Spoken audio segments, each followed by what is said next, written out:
কট্টর মুসলিম আপনাকে যুক্ত করেছে, বলেন। হ্যাঁ, আপনি বলছেন জগতে নাকি অনেক কিছু ইনফিনিটি আছে। এটা একটা প্রমাণ দিবেন? জগতে আপনি কি সুনাহাগা শান্ত? এই যে গালাগালি শুরু করলেন। আপনাকে গালাগালি কথা করলাম। আপনি কি সুনাহাগা শান্ত নাকি ঠান্ডা? আপনি কি সুনাহগা করে আসিফ?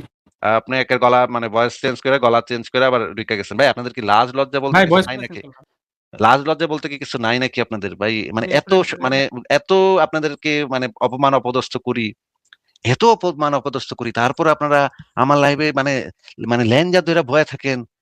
মানে সারাটা দিন বয়ে থাকেন, সারাদিন আমার কমেন্ট সেকশনে গালিগালাজ করেন। মানে আপনাদের কি কোনো লজ্জা শরম বলতে কিছু নাই নাকি? ইনসেস জোন থেকে আসছেন না আপনি? ইনসেস জোনের সুনাহাগা সান্ডা না? মানে কোনো আত্মসম্মান বোধটুকু নাই একজন মানুষের। এটা ন্যূনতম আত্মসম্মান বোধটাও কি মানুষের থাকতে নাই? এত অপমান করি, এত সুনাহাগা বলি, মানে এত সুনাহাগা প্রত্যেকটা দিন। তো রেফারেন্স কি বাড়া দিবেন তো নাকি গালাগালি? বাড়া বাড়া বাড়া তোর লাইভে গিয়েও তো তোরে সুনাহাগা বইলা আসছি। তোর উপস্থিতিতে তোরে বসায় রেখা তোরে সুনাহাগা বইলা আসছি। এবং তোরা আপনি আমার কথা সুনাহগা ঘুর। শুনছস? তো তোর লাইভে গিয়া শোন সুনাহাগা সান্ডা, তোর লাইভে গিয়া তোদের লাইভে গিয়া তোদের ইসের সামনে বইসা আহ তোদের দর্শকদের সামনে বইসা তোদের চুনাহাগা বইলা আসছি। এবং তারপরে তোরা আমারে যুক্ত করে আমারে রাখার চেষ্টা করছস। তোদের আত্মসম্মান বোধ কতটা কম হইলে এই কাজটা হইতে পারে, এরকমের হইতে পারে যে তোদেরকে এত অপমান করি, এত অপমান করি, তোদের লাইভে গিয়ে তোদেরকে চুনাহাগা বইলা আসি, তারপরেও তোরা আমার লাইভে এসে ঢুইকা বইসা থাকো চিপা চাপা দিয়া। মানে তোদের কি কোনো আত্মসম্মান বোধ নাই রে? তোদের কি কোনো মান সুনাহগা সম্মান করে নাই আসিফ রে? প্রমাণটা দাও।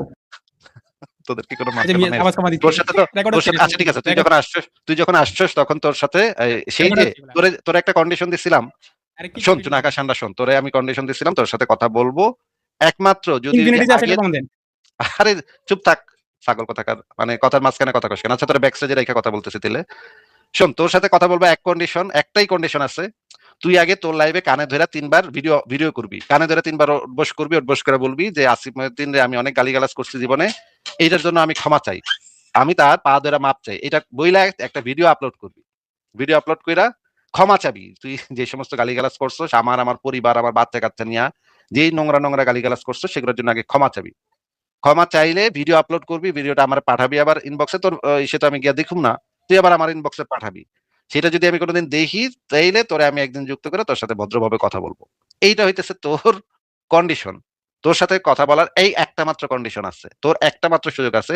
তুই যদি আমার সাথে কথা বইলা তোর ১৪ গোষ্ঠী ধন্য করতে চাস, তোর তো ১৪ গোষ্ঠী ধন্য হয়ে যাবে। আমার সাথে একটু কথা আমি যদি তোর সাথে একটু ভদ্রভাবে কথা বলি তাহলে তো তোর ১৪ গোষ্ঠী ১৪ পুরুষ পর্যন্ত ধন্য হয়ে যাবে। সেটা যদি তুই চাস তাহলে তুই এই কাজটা কর। কানে ধরে ৩ বার উঠবস করবি, ভিডিও করবি। ভিডিও কইরা নিজের প্রোফাইলে সেটা আপলোড করবি। আপলোড কইরা বলবি যে আমি আসিফ মহিউদ্দিনের অনেক গালিগালাজ করছি, অনেক নোংরা, নোংরা কথাবার্তা বলছি তার পরিবারকে নিয়া। এটার জন্য আমি এই যে কানে ধরে উঠবস করলাম, আর কখনো এটা আমি করব না। এইটা করলে তোর সাথে আমি একদিন ভদ্রভাবে কথা বলব। হুম? এছাড়া তোর সাথে কথা বলার তোদের মতো মানে সুনাহাগা মানে অশিক্ষিত মূর্খ বলদগুলার সাথে কথা বলার তো কোনো স্কোপই আমার নাই। তুই যদি এটা কখনো কইরা দেখাইতে পারোস, তাইলে তোরে আমি সেই সুযোগ দিব। আমার সাথে কথা বইলা নিজের জীবন তোর জীবন আমি ধন্য করে দেব, তোর পরিবারের জীবন আমি ধন্য করে দেব। যা, কথা দিলাম, আজকে কথা দিলাম তুই যদি এটা করতে পারোস, এটা করার যদি তোর সাহস থাকে, এটা কইরা যদি তোর সৎ সাহস থাকে, তাহলে তুই কইরা আয়। তাইলে তখন তোর এত ইচ্ছা বুঝছি, তোর অনেক ইচ্ছা আমার সাথে কথা বলানোর, আমার সাথে একসাথে মানে লাইভে বইসা তুই আমার সাথে কথা বলতে চাস, তোর সারা জীবনের মানে খায়েশ তুই একদিন আমার সাথে বইসা একটু কথাবার্তা বলতে চাস, এটা বুঝছি। ঠিক আছে? আমি মানে চুনাহাগাদেরও তো একটা অধিকার থাকতে পারে, তাই না? চুনাহাগাদের তো একটা মানে জীবনের আশা আকাঙ্ক্ষা থাকতে পারে। এটা আমি বুঝি যে তোর এটা মানে জীবনের লক্ষ্য, যে একদিন যদি আসিমউদ্দিন তোর সাথে কথা কইতো তাহলে তোর জীবনটা ধন্য হয়ে যেত। ঠিক আছে, তুই আমার হারাই যা, তুই আমার হারাইও দিস, তোর বিতর্কে হারাইও দিস, অসুবিধা নেই, সেদিন আমি দেখবো। কিন্তু আমার সাথে কথা বলতে হইলে তোর আগে এই কাজটা করতে হবে। ৩ বার কানে ধরে উঠবস করবি, উঠবস করে একটা ভিডিও আপলোড করবি, ভিডিও আপলোড কইরা সেই দিন তোর সাথে আমি কথা বলবো। তোর সাথে আমার অনেক বছর আগে একবার কথা হয়েছিল, আমার যেটা মনে আছে, তুই একটা যুক্তি দিছিলি, যুদ্ধবন্দী নারীদের ধর্ষণ করা কেন তোর কাছে জাস্টিফাইড, সেটা নিয়ে একটা যুক্তি দিছিলি, সেটা নিয়ে কথা হবে। এরপরে তুই মাঝখানে আরেকবার যুক্ত হয়েছিলি, তখনও বলছিলি যে দাসীদের নাকি সম্মতি লাগে, সেটা নিয়ে তারপরে কথা হবে। ৩ নাম্বারে যদি আর কোনো জিনিস থাকে তখন তোর সাথে আমি কথা বলবো, ৩ নাম্বার জিনিস নিয়ে কথা বলবো, সমস্যা নাই। কিন্তু প্রথম কন্ডিশন হইতেছে তুই আগে কানে ধরে অভ্যাস করে একটা ভিডিও আপলোড করবি, ভিডিও আপলোড করবি, তাহলে আমি তোর সাথে অবশ্যই কথা বলবো। ঠিক আছে? মানে শোনা হাকাশানরা, শুনছস? দেখেন এই তুই যে সাউন্ড শুনছস? এখন কমা রাখছে। আচ্ছা শুনছিস, ঠিক আছে যা তোরে বাইর কর। এখন তুই এটা কাইটা ভিডিও দিয়া তোর মানে চ্যানেলে দেখ গিয়া। আমারে সাউন্ড কমায় রাখছে। এটা নিয়ে ৩ মাস কানবি তুই। ৩ মাস মানে মানে তোর যে চুনাহাগা বন্ধু-বান্ধব আছে সেটি ধইরা মানে গলাগলি করে কান্দে রাইখা কানবি, হ্যাঁ? আমারে দেখছেন ভাই আমারে না করছে, হ্যাঁ? আমার বাসায় আইছে তুই পাছাটা উঁচা কইরা তোরে দেখায় দিবি তোর দোস্তদের। দেখেন আমার এই পাছার ভিতরে কিভাবে আসিফ মহিউদ্দিন কিভাবে লাথিটা মারছে দেখেন। পাছাটা লাল হয়ে গেছে। এই পাছাটা খুইলা তুই তোর দোস্ত বন্ধু যারা আছে সবাইরে দেখাবি। ঠিক আছে? চুনাহাগা ষান্ডা, তুই তোর পাছাটা উন্মুক্ত কইরা তোর বন্ধুদেরকে দেখাইবি যে তোর পাছার কোন জায়গায় সাউন্ড দিয়ে কেন আমি লাথিটা কমাচ্ছেন ভাই? মারছি। তোর পাছার কোন জায়গায় দিয়ে আমি লাথিটা আবারও মারছি সাউন্ড কমা সেটা দিচ্ছে। কেন সাউন্ড কমাচ্ছেন ভাই?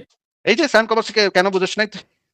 তুই আমারে যে পরিমাণ গালিগালাজ করস তুই তোর লাইভে, এটার জন্য আমার সাথে কথা বলতে হইলে তোর যেটা করতে হবে যে ৩ বার কানে ধইরা উঠবস কইরা ভিডিও আপলোড করতে হবে। তখন আমি অবশ্যই কথা বলব। যা, তোরে আমি কথা দিলাম আজকে, তোরে আমি জীবন ধন্য করে দিব। যা।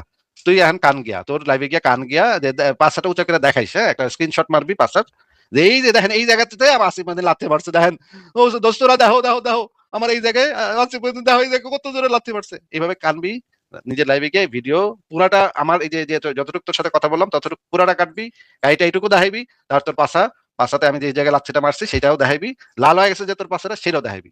এই ৩ টা জিনিস দেখাইলে দেখবি তোর যে দোস্ত বন্ধুরা আছে তারা অনেক তোর পাশে অনেক মালিশ করে দিব। কইবে শান্ত ভাই আরে পাশে আসিফ মহিউদ্দিন এমনি জোরে লাথি মারলো। আসেন মলম মেখে দিই। দেখবি তোর দোস্তরা তোরে সেখানে মলম মেখে দিবে। তুই সেই মলমটা মানে তোর পাশে রাখিস, হ্যাঁ? তো তোরে লাথি মেরে পাশে লাথি মেরে আমি বাইর করে দিলাম যা। মানে এই চুনাহাগা সান্ডা কোত্থেকে যে আসে এদিকে। আচ্ছা, তোর সাথে অবশ্যই কথা বলবো। কিন্তু এই যে এই কন্ডিশন ফুলফিল হইলে আমি অবশ্যই কথা বলবো। যা, তোরে আমি কথা দিলাম। তোর সাথে কথা বলবো একদিন। কিন্তু যদি এই কন্ডিশন তুই ফুলফিল করতে পারোস তাইলে। ঠিক আছে, পরের জনকে যুক্ত করি।